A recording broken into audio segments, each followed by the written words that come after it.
Greetings from Washington, D.C. So Joe was very kind to invite me from Washington. So I'm one of the visitors from George Mason University. So I'm very happy to be here today. So I'm going to talk today about the alternative to the business plan. So I see some cheering going on. So who here has heard about the lean business model? Okay, so I see quite a few hands. So today's class is actually one of the ones that I run when I do a workshop on the introduction to the lean business model canvas. And it's the alternative to the business plan.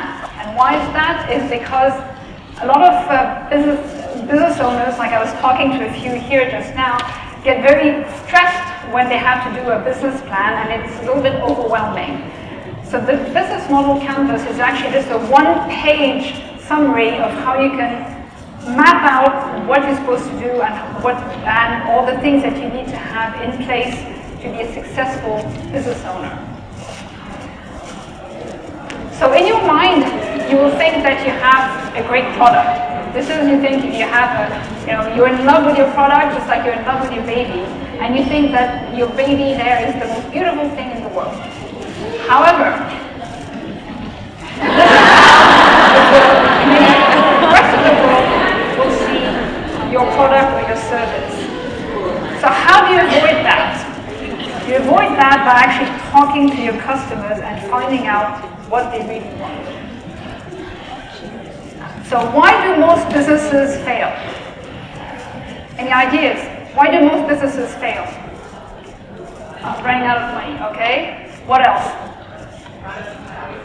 I'm sorry? Product is obsolete, nobody needs it, right? This is actually a very good answer. Most businesses fail because you make something or you offer something that nobody wants. Not necessarily obsolete, it could be brand new and still be completely irrelevant. So most companies fail because you make something that nobody wants to buy. Right? And this is another set of data, exactly the same thing. 42% of the reasons why a company will fail is because you make something that nobody wants to buy. Right? Is this a good product? Do you remember, who remembers the Segway? Is this a good product? On an engineering point of view, is this a good product? Yes, this is a good product. When they built it, they thought that they were going to replace bicycles and motorcycles. Has this replaced motorcycles and bicycles? No. Why? Right. They got things completely wrong. Yeah. First of all, they raised a ton of money, so it wasn't a shortage of cash. It wasn't because they didn't have the money to build it. They got a ton of money. What did they focus on? They actually focused on tech, and they focused on another thing. They hired logistics. They said, okay, we're going to build a ton of these Segways, up to 10,000 per week, right? And then what? And then we're going to sell them. So they needed to find the logistics of how to sell the 10,000 Segways per week. In the end, after 2 years, they only sold 6,000. So what went wrong? Marketing? They didn't know the target customers, right? So I'm from DC. Where do we see Segways? We see them on the National Mall, right? We see cops, exactly. So they did not understand their market. They did not talk to their customers. They were so focused on engineering and logistics, they forgot what is key to the success of your company, it is talking to your customers, right? So without solving a particular problem, you will lose your way. So how do you go about finding your way? So in total, what percentage of businesses fail? Any ideas? 90%? Okay. 80%? Well, it's a trick question. Why? It's a trick question because it depends on the industry. So on average, it's about 50% after 5 years, right? So that's the average. The data is sometimes difficult to get, so it's roughly 50%. However, venture-backed companies, 75% failure rate. So are investors better than others?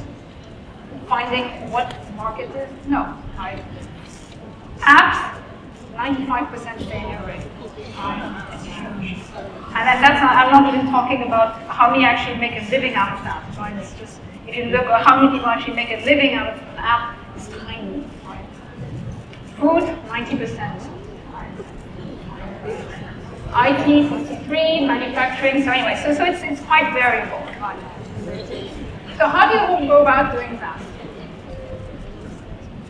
Startups fail because they focus on their products and they don't focus on their customers. So this is the old way of doing business. Okay, who here has been told you need to do a business plan? Right, almost everyone, right? So I used to be in banking, and then we used to say to people, you need to be in business plan. Sorry, I need to go back. The old way was you have your idea, you need to do your business plan, and then when you go to the bank, or you need to go to investors, and then you get the money, and then after that you can build your thingy, and then after you build the thingy, you can go to the customers and then sell your product. This is how everybody thought that you did it. So before working at George Mason, I used to be in Switzerland, where I worked with the Swiss Federal Institute of Technology, the MIT of Switzerland, and it's all scientists and engineers. So they had a different way of doing things. So this is the inventor model, right? So they all were working in labs, right? And then they all thought, okay, we'll just have an idea, and then we'll build our thingy, and then we'll just go and pitch it to investors, and then lo and behold, we will get money, and then we'll then sell to customers. I mean, honestly, this was like 95% of the scientists and engineers that I used to work with, this is what they did. Did it work? Well, no. So now there's a much better way of doing things. So you have an idea, you find your customers first, right? And then after that, you just do a business model. You validate your business model. So you have to have hypotheses, you validate it, and then you validate, you build something, an MVP, you build it cheaply, and you test the most important things. So you have your MVP. MVP does not stand for most valuable player, it stands for minimum viable product, right? And then after that, you make a few sales, you start making a few sales, and then you pump the prime of the pump, and then you start getting more and more money. So this is the way that works the best. Right. So why a model and not a plan?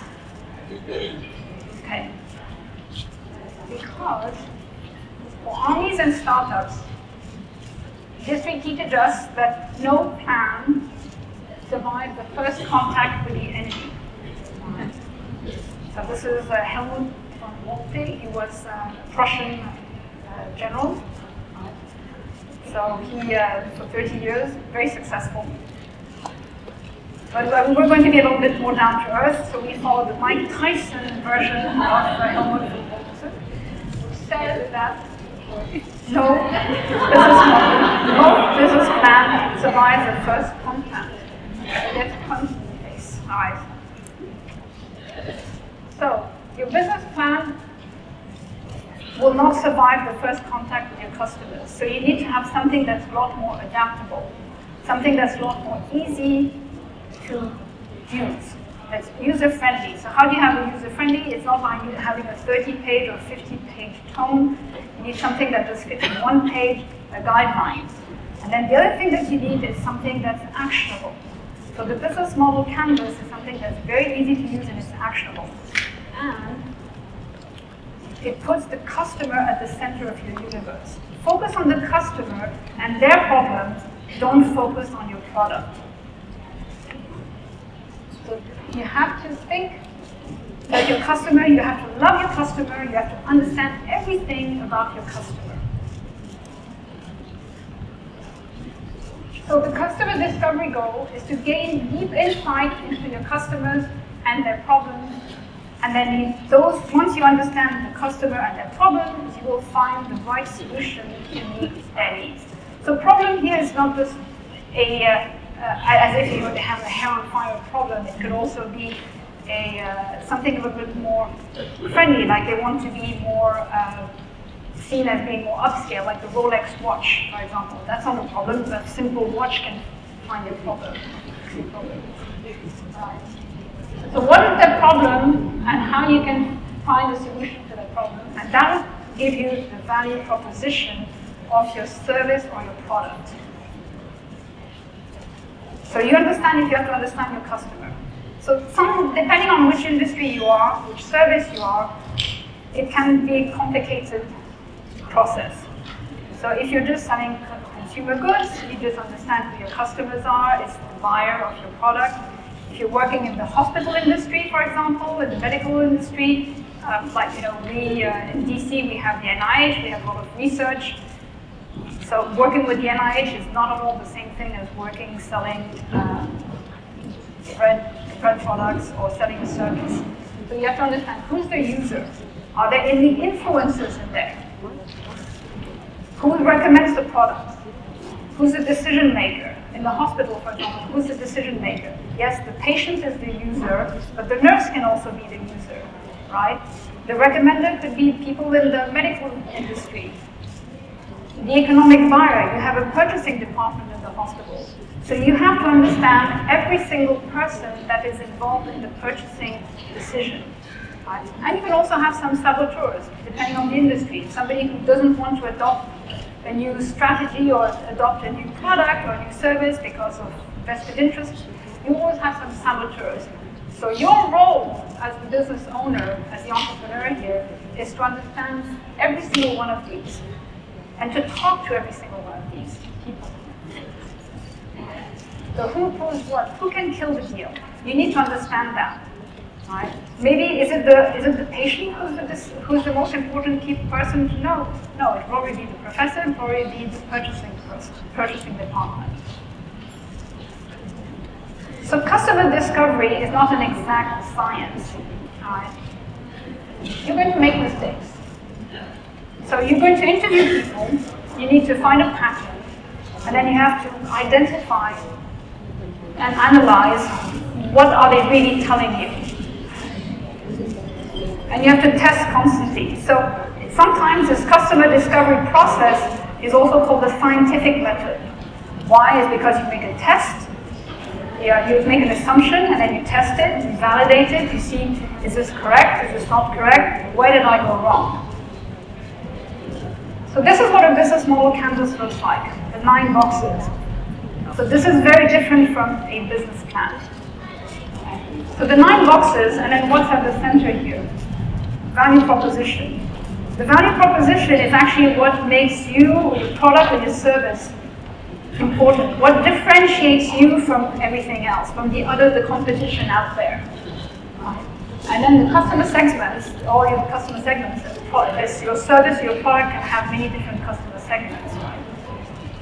And then how you reach them, which channels do you use, and then on the left-hand side is what resources and you can use, what are your assets, what are partners that you need, and at the bottom is the finance. So the most important thing, the value proposition, is what's at the middle, and this is what drives the whole business model. If you get that right, and you get your customer segments right, just like Segway got their customer segments wrong, right? If you get that wrong, the whole thing falls to pieces. So you have to have your customer segments and your value proposition have to match, and this is where you need to spend a fair amount of effort getting it right. So you put a hypotheses everywhere. Hypotheses are just guesses, right? Saying what do I think is my value? Why am I special? Why am I better than the competition? Right? And who are my segments? Is it people who are just, everybody who has a bicycle will now want my Segway? No. My segment can be a lot smaller. You need to find that. In this case, for Segway, it was people who actually want to go up and down the National Mall, go up and down the malls, cops, right, security systems in airports also. So you have different segments, right? So you need to understand that. And the way to understand that is actually by talking to people. Go and talk to your customers. So Steve Blank is our guru. He's the one who came up with the lean business model. So what he was an entrepreneur, a serial entrepreneur, and he started a number of companies because he was well known. He raised billions of dollars, and his companies kept on going bankrupt and losing billions of dollars. Saying, okay, I must be doing something wrong here, right? There must be a better way of doing things. So he's based out in California. So he came up with this lean business model, right? And then he was saying, okay, let's not spend billions of dollars making something that nobody wants. Let's understand what our customers want, and then just take it from there. So he's the one who actually started the whole movement out in California. He's now at Stanford. And then it's slowly making its way east, right? And now, about 15 years later, people are starting to adopt that here on the East Coast. And the way to do, because he was at Stanford, both scientists and all that, they don't like talking to people. So he's saying you have to get out of the building and you have to talk to your customers. So there's a whole customer discovery process. How does that go? You have to find the people that you need to interview, right? Either the users, the recommenders, the buyers, the key decision makers, so you have to talk to them. You have to interview them because you make your hypotheses or your guesses, and you have to validate them or invalidate them. And then you learn about their pains and their gains, and then you process the data, and then you start again, right? All right, so as entrepreneurs, you will get some assumptions wrong. It's fine. I mean, this is part of the scientific method. You make out some hypotheses. You will get things wrong. It's okay. It's just a piece of paper and some Post-its, right? It's not a huge time investment. So be humble and accept the data that you collect. Get stories, not speculation. What's that? So when you're interviewing clients, and again, when I run this workshop, we spend a whole hour and a half or a couple of hours on just learning how to do interviews. What sort of questions to ask and how to ask the questions and how to analyze the data. So don't just do a survey. You have to ask people, this is an open conversation. World, what would you like to see as a solution? If you had everything, if you had a genie that you could rub the lamp and then poof, you get a solution, what sort of solution would you like? This is the magic wand question. All right, so no surveys. So why do I say that? Because surveys are very constraining. You cannot get an open conversation when you're having, just a list of questions and then you just look at your questions and then that's it. So you have to be able to have a talk, a real discussion, a real interview with your customer. If you have a survey, it can be extremely constraining. So a few customer interview tips. So first, tip number one, and this is the same tip that I give when you're selling. When you're selling to customers, the same thing, you have to listen and not talk. So the customer has to talk 70% of the time. Tip number two, do not lead the witness. Right? This is not to validate what you think is right. This is to hear what they have to say. This is not a sales pitch. When you're going to see your customers, you're going to interview them, right? You're not going to sell them a product. You're not there to shove something down their throat. You're here to listen to them. And you have to leave your biases behind, right? So if everybody's telling you, no, we're not interested, no, this is not a solution, no, we don't want to buy you a Segway, don't say, oh, well, we'll do it anyway, they don't know what they're talking about. And confirmation bias. Don't look for when we run these workshops, we ask the participants to do 100 interviews. Right? It's not because one or two people out of the 100 said, yeah, it's a great idea. It may be enough to validate, but if everybody else is saying, no, just don't Make sure you're not manipulating the data to validate your confirmation biases. And look for key insights. I'll give you one quick example, right? So I run the business incubator, right? So it's a very competitive market out there. So I do surveys, I do surveys to make sure that I understand whether my clients, their profiles are that. But one of the key insights I got when I was talking to them, I mean, you're all business owners here. What is one of your hair on fire problems as a business owner? People always come to me asking for a discount. Discount, okay. All right. So Zane always wants discounts after 3 minutes, okay. All right, another thing, okay? Yep. Let's say you work with your customers to solve an enterprise account. Everybody tells you to start with an SMB clients, but it's not an SMB problem.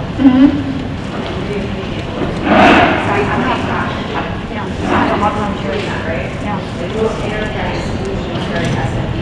Yeah. But now, what if you're trying to solve an enterprise problem? So you're talking to your customers. Yeah, you're talking to your customers, but then here you're trying to this is at the beginning, right? Either you're coming with a new product or a new service or you're starting off. I'll tell you what, one of the big problems that a lot of small business owners are actually is medical insurance, right? And so this is one of the things that we introduced at George Mason is actually being able to provide medical insurance, group medical insurance for all the entrepreneurs and their staff.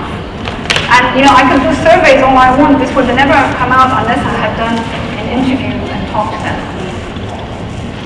So once you've talked to them, you have validated all your different business, all your assumptions, right? And then you can do things. So there are some free online courses. One of them done by Steve Blank called Udacity. Right. So this is it has some videos, you can download the business model, it's very well done, so this is a free thing, I highly recommend that. Some books, Talking to Humans, this book is actually very useful in how to conduct your interviews, and you can download this one for free as well. Talking to Humans is a very good one. The other two Bibles that I recommend are The Owner Startup Manual by Steve Blank and then The Lean Startup by Eric Ries. Again, these are very good books, easy to use and easy to follow.